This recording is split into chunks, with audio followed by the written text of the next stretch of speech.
Hey everybody, what's going on? Greetings, it's James. Uh, Back here to do another video here on the internet out in the West. The last like 3 or 4 days been in a heavy blues phase. Music. I'm not feeling the blues personally. Actually, life's really great. Um, but getting into a lot of blues. I seem to get in these streaks all the time, and just digging into a lot of blues the last 3 or 4 days, like I said, and it's just something about the blues for me. Um, I've always perceived or always felt like the blues is on another plane of music, not necessarily a higher plane, but a different plane. Um, and there could be a lot of different reasons. Obviously, it's just how I feel it in my heart, and how my ears and mind feel it. But maybe it's just the honesty of that music, and maybe like the mythical quality to it, obviously because of the deep history in this country. And the bottom line is I just love the blues. I can intellectualize it forever and psychoanalyze it and things like that. But yeah, getting into the blues. And so it got me thinking, or I may have mentioned this before, talk about my personal evolution with music. And one of the things I love about this music community of ours is not just showing records and talking about the music, but I really enjoy when people talk about music in the context of their life, their personal evolution, and maybe connecting dots with history, sociology, things like that. So I'm pretty sure Buddy Guy Left My Heart in San Francisco. I'm pretty sure this is the first or one of the first blues records that I got when maybe 16, 17. And I remember walking out of the store, Record Surplus in Los Angeles. Great store, it's still there. And I remember walking out of that store and holding this in my hand and looking at it and feeling that I had evolved, not just in terms of music and getting into something else besides hard rock and metal, but also I felt like a personal evolution, like I had matured in some ways. Haven't matured much since then, but I felt some sort of maturity to me. I don't want to say proud of myself, but there was something there where I thought, okay, wow, I've moved on a little bit, or I'm moving on from just guitar solos. So yeah, that was the first record I got, and that was my first blues record I got, and that was kind of my foray into the blues, and it's been going on ever since for the last 40 plus years. So yeah, and listen to a lot of blues. And I wanted to show some of what I've been listening to the last few days, and just talk about some thoughts too. This one, Ishman Bracy. This is from music of his between 1928 and 1930, a Mississippi guy. Apparently he was a friend or associates with Tommy Johnson. Tommy Johnson of the who wrote Canned Heat Blues, the classic of Canned Heat, named their band after that song. This is on the Wolf label out of Germany. And so of that time, 1928, 1930, very ghostly sounding. The song title: Saturday Blues, Left Alone Blues, Leaving Town Blues, Trouble Hearted Blues, Family Striving. I mean, I love the titles. Ishman Bracy. Again, of that time, it has that recording quality, which necessarily is the best, but it has a kind of ghostly feel to it. But yeah, this is a great one. Again, things recorded between 1928 and 1930 in Memphis and Wisconsin. Yeah, Ishman Bracy, really good one.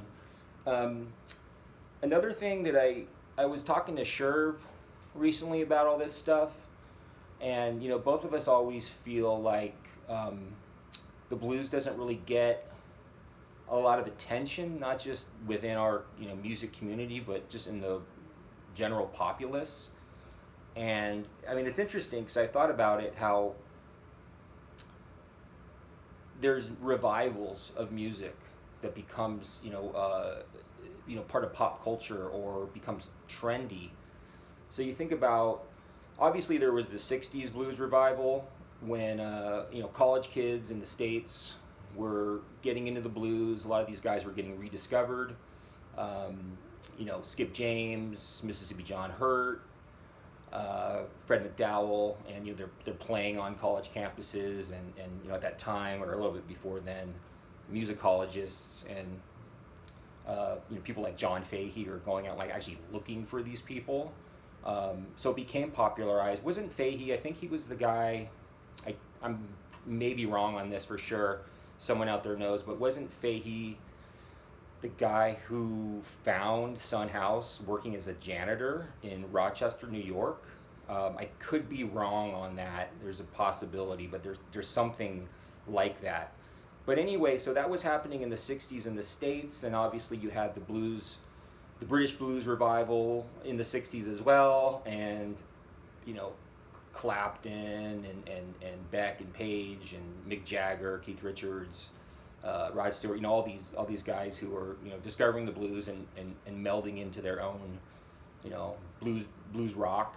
But other than that, since then, the blues hasn't really had a resurgence in terms of popular culture, and by that I mean, in the 80s, because of movies like the Big Chill soundtrack, old soul music became sort of back into the popular culture, trendy, whatever it may be. And then in the 80s, there were, the invention of so-called classic rock. I mean, as a category, we never thought about, if you're listening to, Bob Seger or, the Eagles or, Chicago and whatever these bands, even the Beatles, the Who, Jefferson Airplane, whatever it may be, that became a category of classic rock, and then that became, kind of popularized or trendy, in terms of a lot of people getting into it or rediscovering it.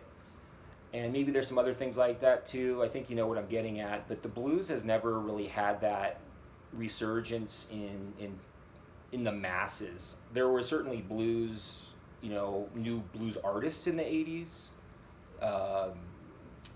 Kenny Wayne Shepherd, Johnny Lang, Stevie Ray Vaughan, obviously a little bit before then. But the blues has never really caught on, and I wonder if younger kids, and what I mean by younger is kids in their, I say kids because I'm old now, but people in their 20s and 30s, are they getting into the blues? Because if you go to a record store, there's a good chance that if you see someone who's 25, 26, most likely they're going to have a copy of Rumors in their hand. And there's nothing wrong with Rumors, right? I mean, I don't listen to that anymore, but I listened to that a lot when I was young. But are they delving into the blues? I don't have any evidence one way or the other on that, whether they're getting into the blues and that's becoming a thing for them. So yeah, maybe it's something to know. But it's interesting to me from a sociological perspective and a pop culture perspective of whether younger people are listening to the blues. And I mean, I'll show some more records in a second, but it's always been fascinating to me because I remember when I was in the mid 90s and the early 2000s, I was going to blues festivals. In the Bay Area, I would go to the San Francisco Blues Festival and the Santa Cruz Blues Festival semi-regularly. And I remember noticing very, very conscious at the time that I felt like I was one of, if not like the youngest people there. I'm in my 30s, and everyone seemed to be in their 50s and 60s and maybe older. And I just kind of noticed it. And I'm not some eccentric guy. It's not like, oh, I'm so unique, I'm original. at all. I mean, just a normal, regular guy with quirks and oddities. So it was just interesting to me that I was at that time. It felt like one of the younger people at these blues festivals, and no one I know other than Sherv really. Other my friends, no one really listened to the blues or cared about it, and I'd put something on, and it'd always be like a curiosity, like, oh, like what's that? Like, oh, how cute, James is listening to the blues. So I don't know. It's just again sociological thing, because the blues is, everyone obviously has their own musical tastes, and there's no judgment on there. People like what they like, but the blues isn't anything I would think to be off-putting. I can understand if someone doesn't like, black metal. They don't, I can understand if people don't want to hear Venom, or Merciful Fate, or the bands like that. It's like obvious. Like, okay, I get why you don't like this music, but the blues is, obviously there's different forms of it, but it's just good music, and you think like most people connect to it. So anyway, I'm rambling about that, but those are some thoughts I wanted that have been kind of percolating in my mind, not just recently, but all the time in a way, because I think about these things. So yeah. Anyway, back to the records that I've listened to recently. This is Mudcat Thomas Backwood Blues. Something that I've always been interested in, and I would see it, and I finally got it not that long ago. It says, Backwood Blues by the 82-year-old blues singer, pianist, and backwoods philosopher, Mudcat Thomas. This is live, and it says it was recorded at a Phillips recording studio in Nashville, but there's an audience, and it's 1964, it's very of the time. This has a barrel house, sort of boogie-woogie kind of feel to it, and he's an entertainer because he's cracking corny jokes during the songs, in between the songs, and audiences they're laughing and they're clapping. But nice little record, kind of like good time type of feel. Mudcat Thomas, Backwood Blues, and this is on the Smash Records label, 1964. Yeah, cool little record. Mudcat Thomas, Backwoods Blues. Here's another oldie. Jim Jackson, not the basketball player, from the Mavericks, 1927 to 1929. I think he was also a Mississippi guy. Not also, but he was a Mississippi guy. He has a very kind of stately, very like sort of stately voice. It's not a down-home kind of country voice, but just a really nice, like relaxed blues session, like sitting on the porch drinking a lemonade, like a spiked lemonade, listening to this very nice, relaxed session. It's just Jim Jackson on vocals and guitar, and these sides were recorded in Chicago, Memphis, and New York during that period, 27 to 29, and this is on the RST record label out of Austria. Yeah, Jim Jackson is that one. My foot's falling asleep. Okay, here we go. Keep on cruising. Big Voice ODM, Going to California. This is stellar live Chicago blues. Jimmy Dawkins and Jimmy Johnson on guitar, with Sylvester Boynes and Tyrone Centenary, and this is on the MCM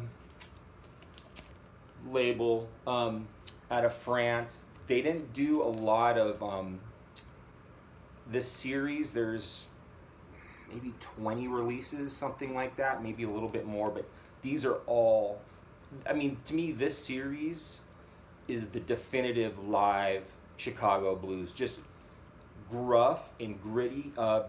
Big Voice ODM, he sounds very much like Bobby Blue Bland, just gruff.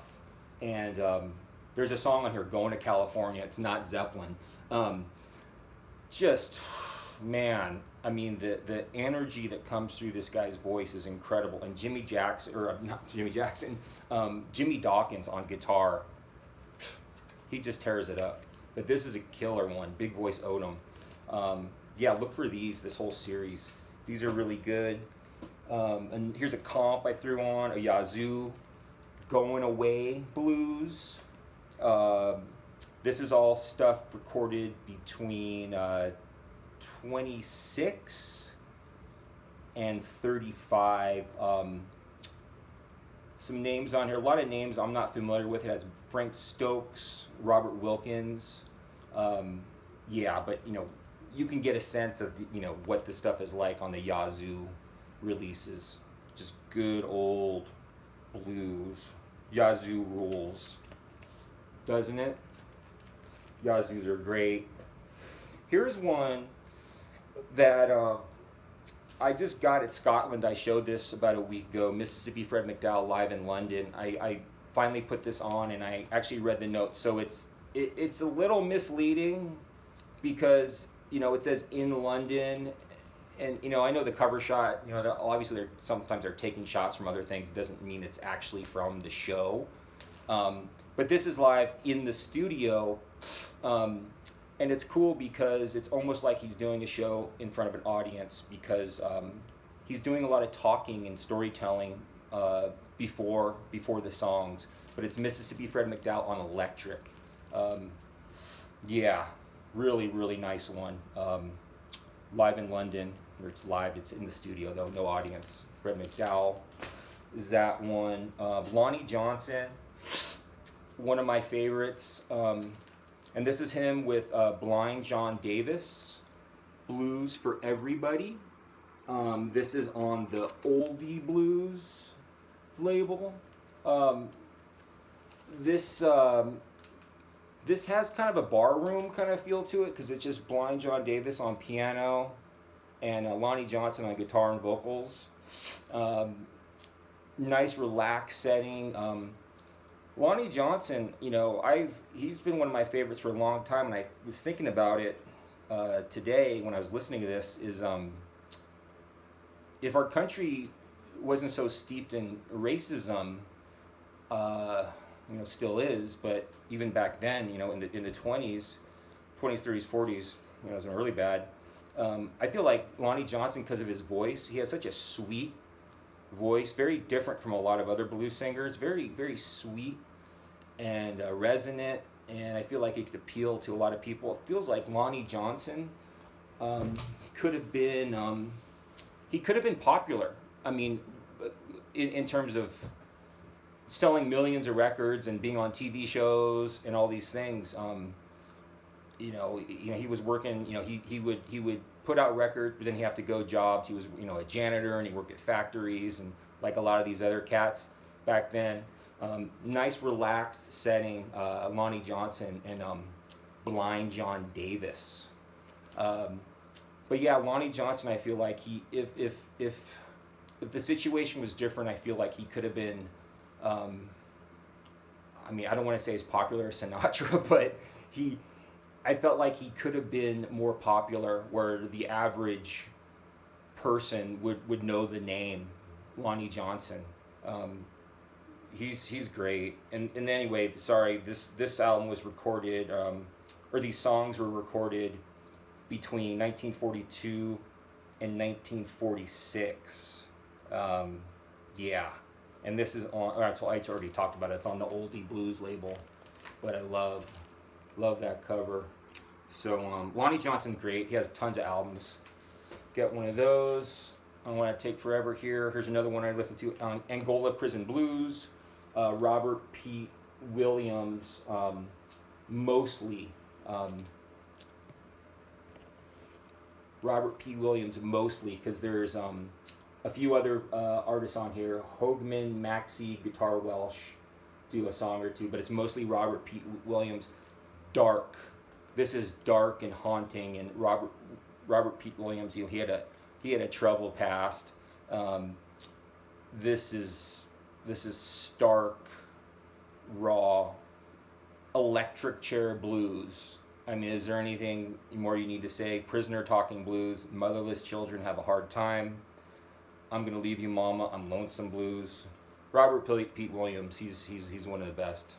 And this is on our Hooli. Here's a later Junior Wells, really, really good on Isabel.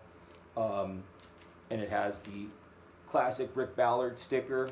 This is from 1979 in Toulouse, France. You have Buddy Guy, Phil Guy on guitars. Really, really nice record. Sometimes blues from the late 70s can sound, the production's not that good and it could be a little sedate. Maybe sometimes it has keyboards or something, but this is really nice blues. There's a track on here called Pleading the Blues, which is one of those kind of epic blues tracks, and Buddy Guy's guitar tone on this is great. And this label, Isabel, is a fantastic label. Junior Wells, Pleading the Blues. Lazy Lester on the Fly Right label.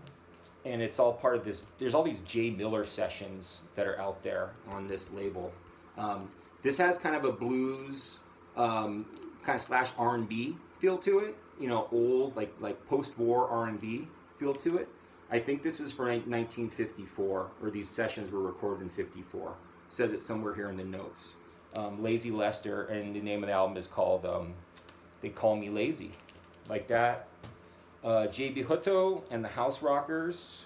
This is live at Sandy's Jazz Revival in Beverly, Massachusetts. J.B. Hutto, killer gruff slide guitar. This is, I'm not into necessarily good time music, but this is a good time, good time blues records can work if the sound is right. And J.B. Hutto and the House Rockers, and it's Hound Dog Taylor's band.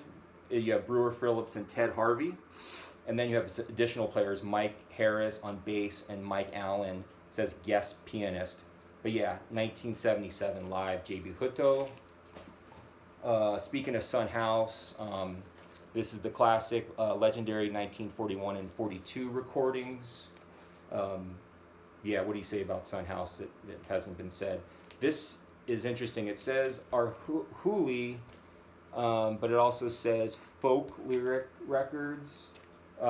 So maybe it was, I don't know how that works, what the association with those labels is, but the great Son House, got that. This is a recent find that was really cool. It's always nice to get more obscure artists, not the basic, Lightnin' Hopkins and Howlin' Wolf. Shirley Griffith, Mississippi Blues. This is from 1973 on the Blue Goose label. Yeah, interesting. I don't know much about that label. It's obviously just a small label. It's based in out of New York. But yeah, the title is apt because it's Shirley Griffith on guitar, and